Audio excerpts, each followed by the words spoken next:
Hey buddy, watch this.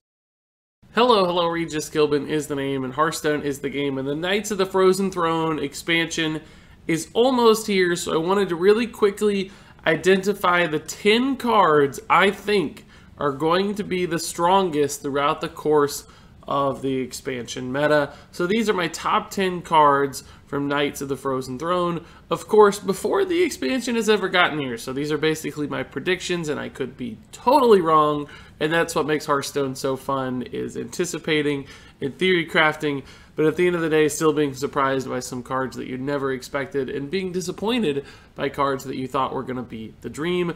So anyway, let's go ahead and jump into this list. At the number 10 spot, I have Blood Razor, the new warrior weapon. Although I don't think this is as good as the old Death's Bite weapon that warrior had access to, I still think this has a lot of synergy with the class, being able to utilize multiple whirlwinds to buff your own high synergy minions, but also, you know, just as board clears and token clears along with a weapon is very powerful. So I think Blood Razor is going to be a smart inclusion for a number of different warrior decks. Maybe not the most aggressive ones like Pirate, but I think everybody else will be able to get some value out of this card. Moving on to the number 9 spot, it's Priest's new spell, Spirit Lash. This is a 2-mana spell. It's basically just another Whirlwind effect, but I think Whirlwind effects are strong, and the fact that this one gives you lifesteal means Priest can use it to stabilize early games really well. And because Priest can do so many things with pulling spells from their hand and spell cost reductions, I really think Spirit Lash is going to be a powerful tool for Priest to use just to keep up early with that life gain and with that removal that 1 damage Whirlwind can provide. We've seen them do that with Wild Pyromancer kind of shenanigans in the past, and you can still do that with Spirit Lash and Wild Pyromancer shenanigans. So I think this card will be an important one for Priest. Up next at the number 8 spot is the Rogue weapon, Shadow Blade. Rogue has been looking for a really good weapon for a long time. They got some cool new weapon buff and synergy cards in this expansion, so I think Shadow Blade is going to serve as the base for that weapon. Even if it was just a 3-mana 3/2, this would be a solid inclusion for Rogue. The battle cry makes it even better, and all those weapon buffs means Rogues are going to get a ton of value out of it, including a Shadow Blade in their deck, so I think we're going to see this one a lot. At the number 7 spot is a new Druid minion. It's Druid of the Swarm. And what I really like about this one is its flexibility. You can also get a ton of stats off of it. So it would work really well as a taunt minion in token style decks just to slow your opponents down and serve as a great body for buffs. But other times that poisonous is going to make a lot of sense. But really strong, flexible, low cost minions have historically been incredibly powerful in the game. So I think Druid of the Swarm is going to follow suit along that line.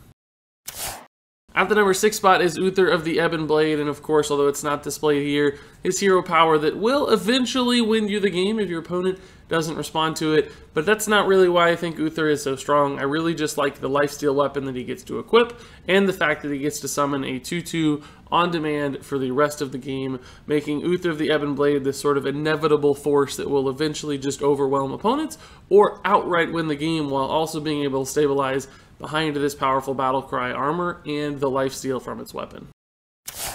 Now at the number 5 spot's a new Hunter card, Corpse Widow. What I like about this one is that it really combines 2 synergies for Hunter, Death Rattles and Beasts, making it the ultimate high synergy card.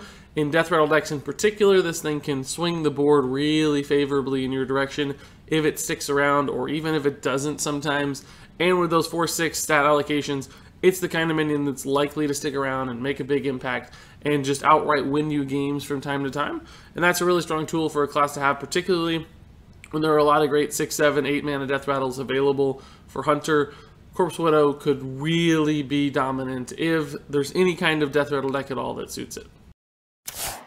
Up next in the number 4 spot is Shadow Reaper Anduin. I like this hero card because his battle cry I think is going to be very influential, being able to kill a lot of big things at once. Can swing the game very favorably in your direction, but I also like his hero power, not shown here, that will allow him to do 2 damage on demand, making it a super ping that also gets refreshed whenever you play a card, and Priest does have a lot of cheap cards and ways to reduce their hero power to 0 cost. So I think it's the kind of thing that's just going to give you a lot of value in any given turn. Once you're able to safely develop Shadow Reaper Anduin, it's going to be a dominant force that can either just outright kill your opponents or sometimes just give you insane board value so much that you stabilize the game and win anyway. So now I'd like to move on to the top 3, starting off with the Warlock spell Defile. This 2-mana spell is a great early game removal tool, and it has a very interesting design on top of that. So it's a Whirlwind to start, which isn't that bad for 2 mana, but of course if you kill a minion, then you get to Whirlwind again and set off a chain of potentially a lot of Whirlwinds. So you could kill many boards with Defile if you set it up properly, killing a 1 health, 2 health, 3 health, 4 health guy, etc. So this can really snowball out of control on its own if the board suits it. So sometimes it's just going to high roll like crazy. Other times it's just going to be a Whirlwind, and that's fine. That's enough. Sometimes it'll just be 2 damage, and that's fine. That's enough. It's going to give the spell enough raw power to contest early and help Warlock stabilize in early games and find the time to draw cards and do the things that Warlock likes to do. So I think Defile fits the class perfectly, and just from a raw power standpoint has a lot to offer.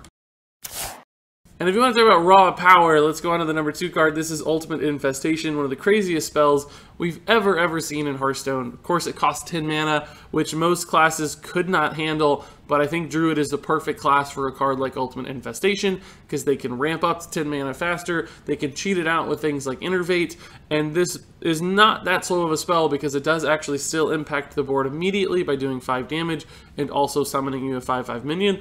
It also gives you a lot of long-term value with armor and 5 cards that it draws. So there's just so much swing potential in this single card that I think a lot of Druid lists are going to find a way to run it. It's a Firelands Portal with tons of bonuses, and Firelands Portal is one of the best cards in the game already. So Ultimate Infestation is a near lock for Druid, I think.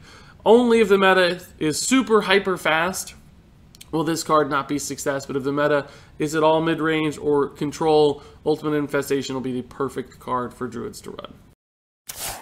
And then finally we have a card for Paladin at the number 1 spot that I think is immune. Doesn't matter what kind of meta it is, Righteous Protector will probably still fit right in because it's an Argent Squire with Taunt. And Argent Squire is already a solid card, and when you give it Taunt, it becomes one of the most annoying minions in the world. It's the new Annoyotron, right? The Righteous Protector, it just fits what Paladin is looking to do. Whether you're in an aggressive deck, this is a perfect aggressive body because you can play it down. It's gonna stick around on its own. It can use buffs to trade up really efficiently thanks to that Defiant Shield. It can protect other high-value, high-attack assets right next to it because it requires multiple attacks to get through this Divine Shielded Taunt minion. So basically it fits that world. It also could be used in mid-range or control decks just as another body, another taunt. And frankly, even off Stonehill Defender sometimes this won't be a terrible choice. Some people might say it will nerf Stonehill Defender because it makes you less likely to get Tyrian Forge Ring or Sunkeeper Tarim, and that's true, it does, but sometimes you might just want a really cheap, flexible taunt to stall out your opponent and get in the way and serve as a body for buff. So I like everything about Righteous Protector. I think, you know, sometimes it's hard to give a 1-mana card without that many stats all the praise and all the attention, because it's just not that flashy at the end of the day, but don't underestimate the impact that a really strong early game card like this one can have. This doesn't have quite the snowball potential of some of the strong 1-drops we've seen in past lives, like Tunnel Trog and Mana Worm and those sorts of things, but Righteous Protector is still a great fit for the class, can fit into multiple archetypes of Paladin, and we've seen already that this kind of card can be powerful with Argent Squire, which is a card that stood the test of time. So I think Righteous Protector just hits all the right notes, is a great card for its class, and will fit into just about any meta, making it, to me, the best looking card from Knights of the Frozen Throne. And there you go, guys. That's it for my list. I think those are going to be the 10 best cards in this expansion, so I'm curious what you have to say. Which cards made your list? Make your predictions quickly, because very soon we're going to see which cards start to dominate Knights of the Frozen Throne. It's already time. The expansion is here. So thank you everybody for watching, and until next time, game on.